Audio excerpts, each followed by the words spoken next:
and Harden getting it done. There's Kyrie in the mid-range. There's Harden from way downtown. They would also be finding their teammates. Kyrie and James Harden scoring or assisting on 55 points in the first half last night. Harden with the floater. The Nets up 7 after 1. They were up 11 at the half. Third quarter now. The Lakers down 14. LeBron trying to keep them in it. Somebody want to guard this guy? All right, that's LeBron with a tomahawk. 32 points for him, but that was as good as it was going to get. 4 minutes to go in the third. 15-point game. Oh, the Red Sea parts for James Harden. He would score 23. The Nets up 17. Fourth quarter, more from the Nets. Kyrie knocking this one down. He would score 16 points. The Nets are now 10-1 against winning teams this year. They win this one easily. All right, Stars, let's talk.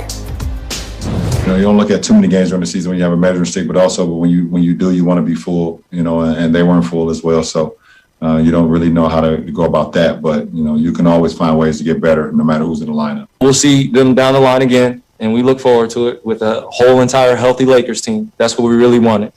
I know everybody wants that. And so I'm looking forward to the challenge and seeing them down the line.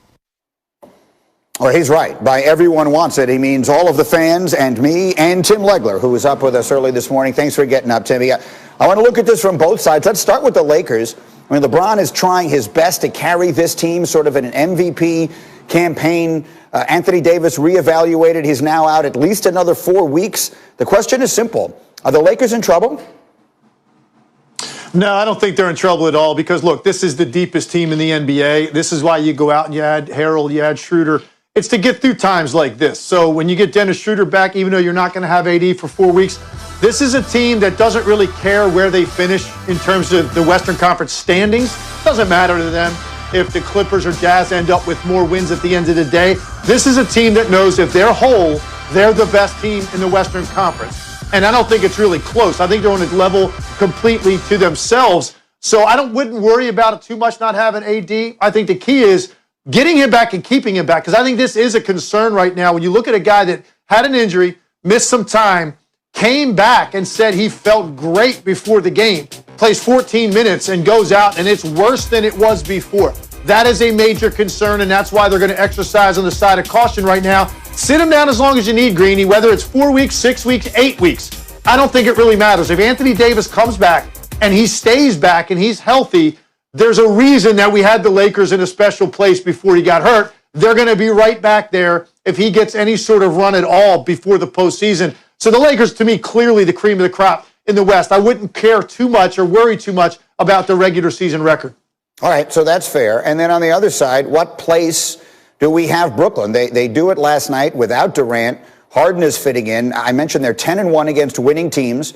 Are they right now, are they the favorites to win the championship? If you asked me 2 weeks ago, I would have said no, because they still had a lot of things in terms of their flow I didn't like offensively. I didn't think they included enough of their roster offensively. They had great shot making, maybe the greatest collection of just raw offensive talent at the top of any roster in NBA history with those three guys.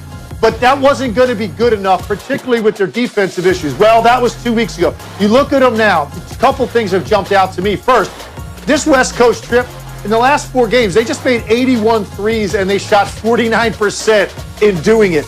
Okay, so they're starting to move the ball, make the extra pass.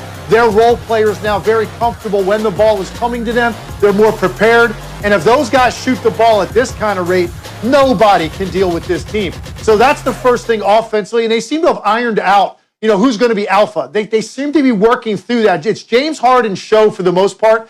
Kyrie just go be a raw scorer, and Kevin Durant's going to get his whenever he wants to. So the question is going to be, how do they close games? Defensively, I've seen much greater effort. They just seem to care more. They're helping each other more. They're more active on that end of the floor.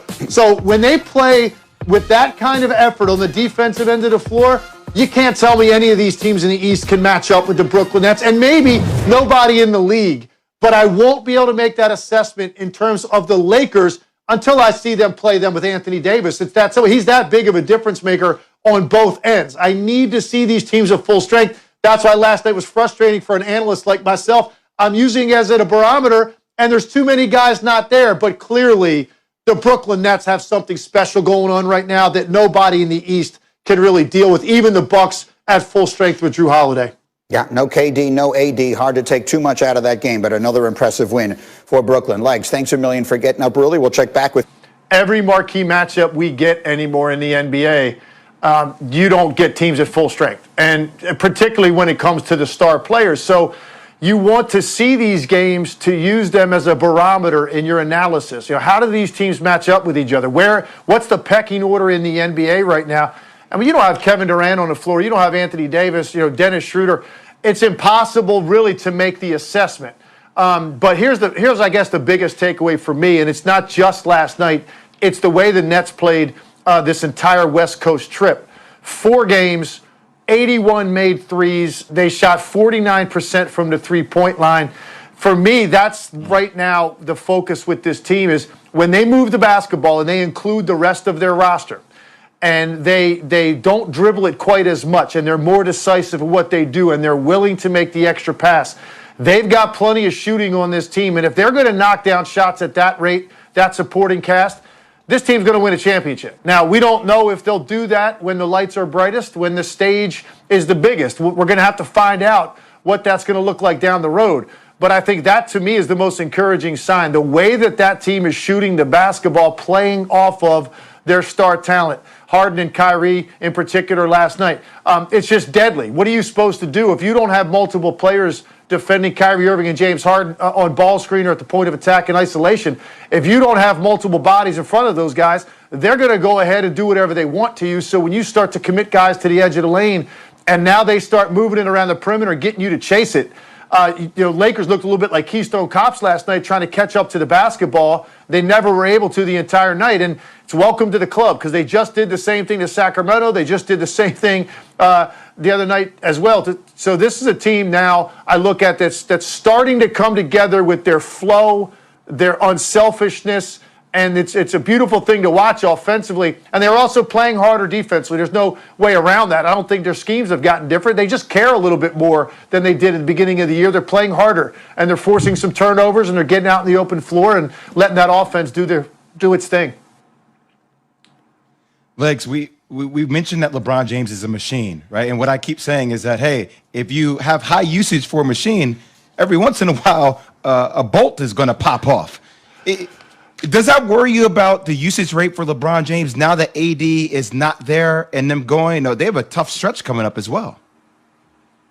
Yeah, just about any other player in the league, I would agree, but not this guy. He's just different. I mean, the thing about LeBron last year that was amazing me every night was, look, I understand his skill level is still going to allow him to be the most skilled player on the floor some nights. What didn't make sense to me last year was a guy in his 17th season being the most athletic guy on the floor. That doesn't make any sense to me, and being the fastest guy on the floor at times, and he still can do that for stretches of games. So for me, he's just built differently. I don't really worry about him breaking down. And the one luxury he has now, this is the deepest team in the NBA by far. So, you lose an AD for 4 weeks. Who can we plug in at the power forward spot now without AD? Well, how about a guy like LeBron James playing a 4? How about a guy like Kyle Kuzma, Montrezl Harrell? You got Marcus Gasol that you added there in the front court. So the depth is going to help LeBron as well. So that's the one thing the Lakers aren't worried about right now during this stretch. They don't care where they finish. Record doesn't really matter. Seeding doesn't matter. They know they have the best team in the NBA when everybody's healthy. And obviously the Nets might have something to say about that when it's all said and done. But I don't think they're too worried about LeBron's usage or AD being out. I just think they're going to just cruise along and understand that if they have everybody healthy, when the playoffs get here, they believe that they've got the deepest and best team in the NBA. Legs, we've seen high-flying scoring machines like the Brooklyn Nets before in small ball situations not win championships. How can they, without a big, be considered very dangerous, even though they don't have a big that's dangerous? I think the biggest difference is this, Key. I think when you look at other teams that have gone small ball, it's almost been exclusively getting something at the rim or getting something from the three-point line. And I think when you get into a 7-game series, you can start to figure out ways to defend those areas of the floor. What this team has with Kevin Durant and Kyrie Irving, they've got an answer in the mid-range area of the floor. So you're talking about two of the best that have ever done it that can get a shot from anywhere on the court with a hand in their face at any time. And that's the answer a lot of teams need in the postseason. And you see it time and time.